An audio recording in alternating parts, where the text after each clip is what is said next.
Article getting quite a bit of attention by Steve Hayes in the Weekly Standard, and it argues that Jeb Bush is at least partly responsible for the rise of Donald Trump. It reads, with each passing day, as Team Bush uses its paid media to target virtually everyone other than Trump and to try to bury Marco Rubio, it becomes more and more likely that the lasting legacy of Bush's 2016 presidential bid will be its prominent role in making Donald Trump the nominee and contributing to the crisis of conservatism that will follow. Jeb Bush responded to that over the weekend. I'm the only guy that takes Trump on directly because I don't believe that he's a conservative, and I don't believe that my life commitment to the conservative cause is going to be validated by having a guy be our nominee who's not a conservative and who does not believe in a hopeful, optimistic message. So the Weekly Standard can say what they want, but I'm the only guy that consistently goes after him. Katie Pavlich is the news editor at townhall.com and a Fox News contributor. Marianne Marsh is a former senior advisor to Secretary of State John Kerry. Welcome to both of you. Good to have you here. Good morning. You know, when you look at this campaign, you look at the money, $100 million that has likely been, allocated for advertising from the Bush campaign, and it appears, and let me start with you, Katie, on this, that it was decided that the establishment candidates kind of had to duke it out. That one of them had to sort of rise to the top of this, and then that person would be the one to go against Donald Trump. And largely in that process, Bush went after Marco Rubio, his former friend from his home state of Florida.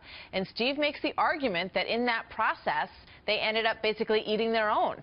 What do you think, Katie? Well, the Bush campaign has not chosen their battles wisely, to say the least. And the bottom line is that Jeb Bush has grossly underperformed in this race. He was supposed to come in. He had the most money. He was supposed to be the front runner. And just a couple of weeks ago, we had him saying that he liked being behind, that he didn't like being in the front runner spot. I mean, he has definitely underestimated the feeling of the country at this point. Donald Trump is getting a lot of attention because he's taking advantage of the anger in the country, while Jeb Bush has missed that completely and has tried to continue with this moderate approach of being tailored to a moderate message, and that's not what the country needs. And as a result, he's gone after Marco Rubio, thinking that would work. At the beginning of his campaign, he didn't go after Donald Trump until just a couple of weeks ago with his first attack ad.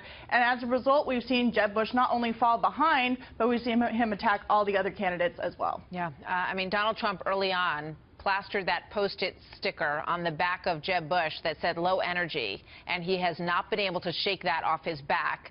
And that's been a big problem for him, Marianne. But, interesting piece over the weekend by Jay Cost, which breaks down the delegate picture when you look across the country. And he makes the argument that this could go on for a very long time and that these people will be around for a very long time.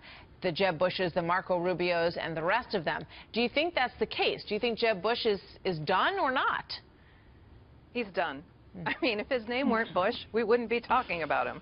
I mean, if Trump wins Iowa and New Hampshire, make no mistake about it, he runs the table. No one is going to stop him. Period. End of sentence.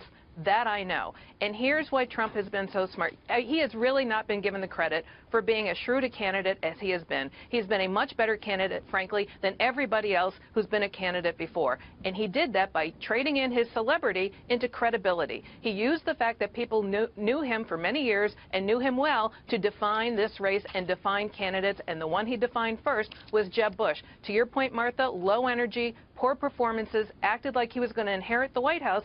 And when Trump said that, voters saw the exact same thing on the campaign trail. So as a result, you saw Trump's numbers go up and his favorability go up. So he got more and more credibility. And I think people have vastly underestimated Donald Trump as a candidate. And I will tell you, if he is the nominee, which I think he will be, he's going to be a lot tougher in a general election than a lot of people think. Yeah. Katie, what do you think? Do you agree with that? Well, I do think, I don't necessarily think that Donald Trump will be a tough opponent to Hillary Clinton considering how high his unfavorables are.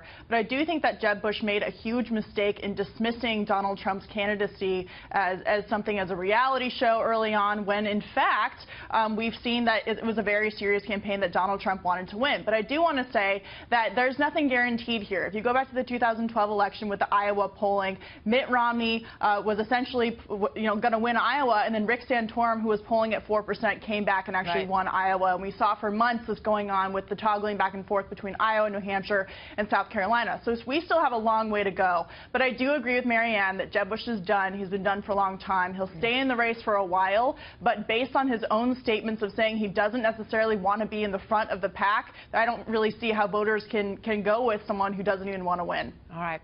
Very interesting. Thank you very much, ladies. Great to see you. All right. Thanks. 21